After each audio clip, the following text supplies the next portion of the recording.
EPFO 3.0 लागू हो गया है। अब पीएफ क्लेम, ट्रांसफर और पासबुक के लिए चक्कर नहीं लगाने होंगे। ऑनलाइन सुविधा बढ़ेगी और सदस्यों को अधिक पारदर्शी सेवाएं मिलेंगी। क्या क्या बदला है इस रिपोर्ट में आपको बताएंगे। नमस्कार, मैं हूं आपके साथ ममता तिवारी और आप देख रहे हैं न्यूज 18 का डिजिटल प्लेटफॉर्म।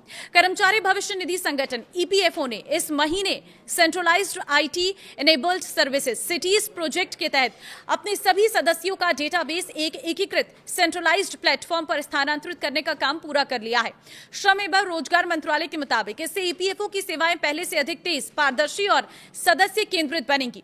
पिछले सप्ताह केंद्रीय श्रम एवं रोजगार मंत्री मनसुख मंडाविया ने कहा है कि ईपीएफओ ने अपने सभी सदस्य रिकॉर्ड को नए केंद्रीय डेटाबेस में सफलतापूर्वक स्थानांतरित कर दिया है। इससे देश भर में पीएफ और पेंशन से जुड़ी सेवाओं में बड़ा बदलाव आएगा।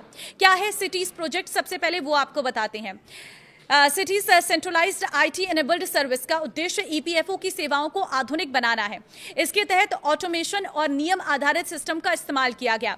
पहले हर क्षेत्रीय ईपीएफओ कार्यालय का अपना अलग डेटाबेस होता था। अब सभी सदस्यों का डेटा एक ही राष्ट्रीय यानी कि नेशनल डेटाबेस में उपलब्ध रहेगा। इससे किसी भी अधिकृत ईपीएफओ कार्यालय के से देश भर के सदस्यों के अनुरोध का निपटारा किया जा सकेगा। अब सदस्यों को पीएफ या पेंशन क्लेम के लिए अपने क्षेत्रीय कार्यालय के चक्कर नहीं लगाने पड़ेंगे। ईपीएफओ सदस्यों को मिलेंगे क्या क्या बड़े फायदे, वो जान लीजिए। पहली चीज, अब पीएफ क्लेम का भुगतान केंद्रीकृत भुगतान प्रणाली के लिए किया जाएगा और पैसा तेज और सुरक्षित इलेक्ट्रॉनिक माध्यम से सीधे सदस्य के बैंक खाते में उसी दिन भेजा जाएगा जिस दिन क्लेम का निपटारा होगा। दूसरा बड़ा फायदा, पहले अंतिम पीएफ निपटान पर ब्याज पिछले महीने के आखिरी दिन तक ही जोड़ा जाता था। अब भुगतान की मंजूरी मिलने की तारीख तक ब्याज मिलेगा, यानी सदस्यों को पहले की तुलना में अधिक ब्याज मिलेगा। तीसरा बड़ा फायदा यह है कि ईपीएफओ के अनुसार वित्त वर्ष 2025-26 के लिए 8.25% ब्याज के हिसाब से करीब 1.44 लाख करोड़ रुपए, करीब 34 करोड़ खातों में जो है 15 जुलाई तक जमा किए जाएंगे। इसके बाद सदस्य तुरंत अपनी पासबुक में ब्याज देख सकेंगे। चौथा बड़ा फायदा यह है कि अब सदस्य ईपीएफओ पोर्टल पर लॉगिन करके एक ही जगह पर पीएफ बैलेंस, क्लेम का स्टेटस, सदस्यता की जानकारी, पेंशन सेवा रिकॉर्ड, मिले हुए लाभ जैसे सभी जानकारियां देख सकेंगे। अब क्लेम जमा करने से पहले सिस्टम अपने आप जरूरी दस्तावेजों और जानकारी की जांच करेगा। अगर कोई कमी होगी तो पोर्टल उसी समय बता देगा। इससे क्लेम रिजेक्ट होने की संभावना काफी कम हो जाएगी। अब सदस्य ये भी देख सकेंगे कि अलग अलग परिस्थितियों में वे कितना पीएफ निकाल सकते हैं। पहले लोग बिना जानकारी के आवेदन कर देते थे और तय सीमा से अधिक रकम मांगने पर क्लेम रिजेक्ट हो जाता था। नई व्यवस्था के तहत सदस्य अपने कुल पीएफ बैलेंस का 75% तक निकाल सकेंगे। पूरी तरह केवाईसी सत्यापित 5 लाख रुपए तक के एडवांस पीएफ क्लेम का निपटारा ऑटो सेटलमेंट के जरिए होगा। पहले इसकी सीमा सिर्फ 1 लाख रुपए थी। अगर क्लेम की जांच के दौरान ईपीएफओ को कोई अतिरिक्त जानकारी चाहिए होगी तो सदस्य अब ऑनलाइन ही जवाब दे सकेंगे। इससे कार्यालय जाने की जरूरत कम होगी और क्लेम का निपटारा भी तेजी से होगा। पहले आंशिक निकासी के 13 अलग अलग नियम थे, अब इन्हें 3 आसान श्रेणियों में बांट दिया गया है। पहला, जरूरतें जैसे एसेंशियल नीड्स। दूसरा, आवास संबंधी हाउसिंग नीड्स। तीसरा, विशेष परिस्थितियां स्पेशल सर्कमस्टेंसेस। नौकरी बदलने पर पीएफ अपने आप ट्रांसफर होगा। अब आधार से जुड़े यूएन वाले पीएफ खाते नौकरी बदलने पर अपने आप ट्रांसफर हो जाएंगे। इसके लिए अलग से आवेदन करने या पुराने और नए नियोक्ता की मंजूरी लेने की जरूरत नहीं होगी। अब पीएफ और पेंशन से जुड़े दावे देश के किसी भी क्षेत्रीय ईपीएफओ कार्यालय से प्रोसेस किए जा सकेंगे और भुगतान भारत में किसी भी बैंक खाते में भेजा जा सकेगा।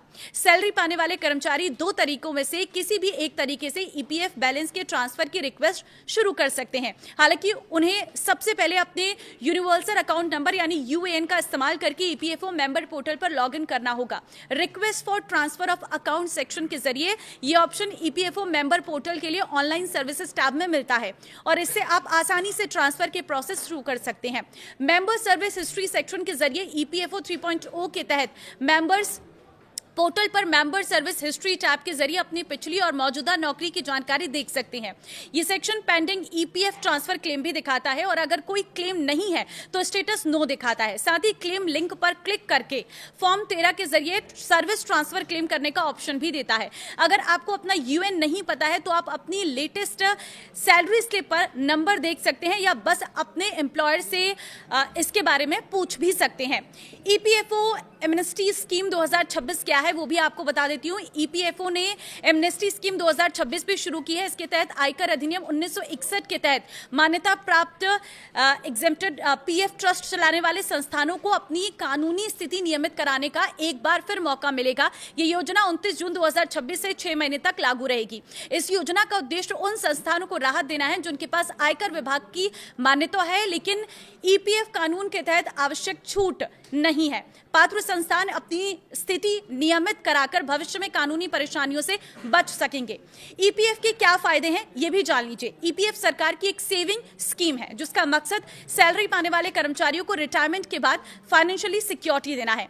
ईपीएफओ द्वारा कंट्रोल की जाने वाली इस स्कीम के तहत कर्मचारी और एम्प्लॉयर दोनों ही कर्मचारी की बेसिक सैलरी और महंगाई भत्ते का 12% हिस्सा ईपीएफ में जमा करते हैं। ईपीएफ 2026 फ्रेमवर्क के अनुसार दोनों पक्षों के लिए ये योगदान 1800 रुपए तक सीमित है। हालांकि वे चाहे तो अपनी मर्जी से स्कीम में ज्यादा पैसे जमा कर सकते हैं। फाइनेंशियल ईयर 2025-26 के लिए ईपीएफ की ब्याज दर सालाना 8.25% है। सरकार हर तिमाही में इस दर की समीक्षा करती है और ईपीएफ अकाउंट के क्लोजिंग बैलेंस पर हर महीने इसकी गणना करती है, लेकिन इसे फाइनेंशियल ईयर के आखिर में सालाना तौर पर क्रेडिट किया जाता है। तो यह पूरी डिटेल जानकारी ईपीएफ को लेकर अगर आपको पसंद आई है तो इसे शेयर कर दे। इसमें आपकी सारी जो ईपीएफओ 3.0 में नए बदलाव हुए हैं वो कवर किए हैं, कैसे ये आपको फायदा पहुंचाने वाले हैं और अब आप क्या काम घर बैठे कर सकते हैं और किसके लिए आपको कार्यालय जाने की जरूरत है, वो सारी डिटेल जानकारी मैंने आपको इस वीडियो में दी है। अगर आपको कोई और सवाल है तो आप कमेंट में पूछ सकते हैं। इस वीडियो को शेयर कर दीजिए। नमस्कार।